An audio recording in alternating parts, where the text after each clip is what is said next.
All right, we've broken down Lucia, and now it's time for the one you've all been waiting for. Yidhari. Let me just tell you, this character is looking absolutely unbelievably insane. I have no idea what the Zenless Zone Zero team was thinking when they designed her kit, but as we break this down, you're about to see just how ridiculously powerful the new Rupture units are going to be. I honestly think the game's about to go through a major meta shift once these agents hit the field. So let's get right into this breakdown and talk about her skills, her best team comps, and whether she's worth your pulls. But first, huge shout out to Loot Bar for sponsoring today's video. If you haven't tried them yet, you're seriously missing out. The process is lightning fast. Just punch in your UID, pick your server, and boom, you're good to go. Let's take Star Rail as an example. The Oniric Shard Pack that costs $99 on Loot Bar, it's just $81. That's a massive 18% discount straight off the top. And it doesn't stop there. If you're a low spender, you can snag the monthly pass and stretch your money even further. But if you're a whale, Loot Bar's got you covered too, with massive packs every single patch to help you lock down whatever character drops. And here's the best part. Thousands of players have already rated Loot Bar as fast, simple, and reliable on Trustpilot.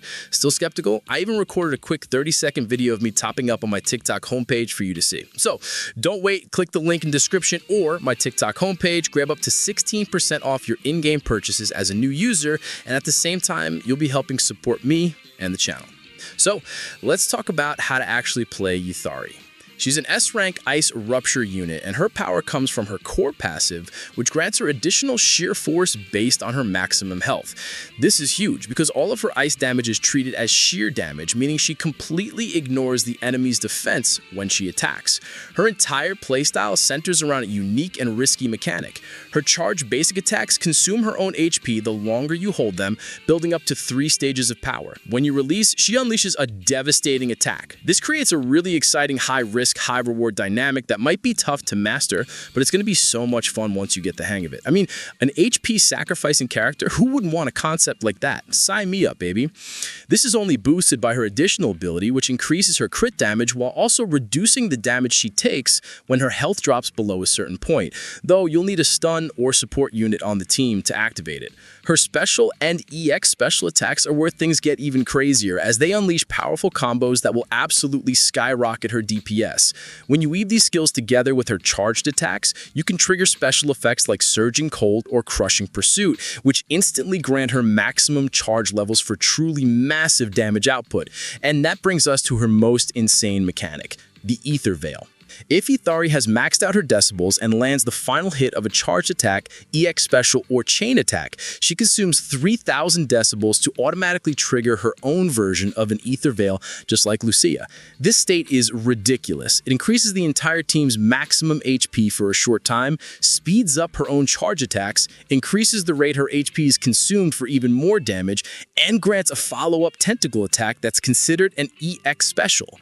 It's so much packed into one ability, I honestly don't even know where to start with how strong this is. Even her ultimate is unique. It's a massive AoE ice attack, but you can only activate it once a battle. I thought this might be a trade-off for her Ether Veil, but it seems to be its own insane one-time nuke. This kind of deep, complex kit is exactly what I love to see. But with all this HP consumption, you're probably asking how she even stays alive. Well, the devs built survivability right into her kit. The third hit of her basic attack combo actually restores some HP, and she gets even more health back from her charged attack follow-up and her EX special. On top of that, her tentacles will block and reduce incoming damage while she's charging, and can even trigger a counterattack for extra protection. I love this because it makes her self-sufficient and not completely reliant on a dedicated healer, which opens up so many more team options. Speaking of teams, let's get into the best comps. Since she needs a support or a stun unit, many of the teams we discussed for Minato and Lucia will also work wonders here. For a straightforward and powerful team, you can run Yidhari with Jufufu and Lucia. You could also swap Jufufu for Pokora or even Pan for healing and support.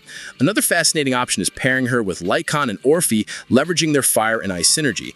But the really spicy builds are the dual DPS teams. Imagine running Yidhari with either Yixuan and a support like Jufufu, or even crazier, Yidhari alongside Minato with Lucia as a support. This dual DPS dynamic is wild because both she and Minato are sacrificing their HP for damage, but Lucia's healing field can sustain both of them, creating this incredible feedback loop of damage and healing.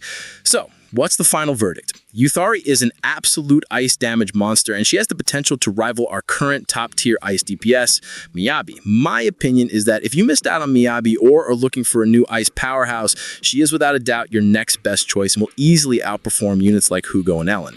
If you've already managed to pull Cinema 2 Miyabi, then you really won't need her. Miyabi is still such an all-star unit that it's going to be very hard for her to be replaced anytime soon. On top of that, Miyabi belongs to one of those classes in Hoyoverse games that are specifically designed to retain long-term value before eventually being power crept, especially if you're lucky enough to pick up some dupes.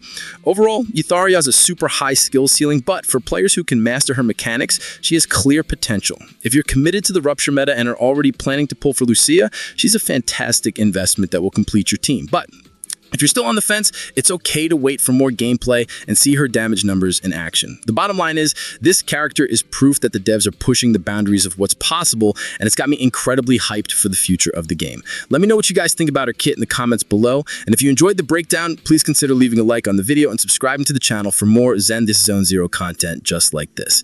As always, thank you all for the love and support, and I'll catch you in the next one. Peace.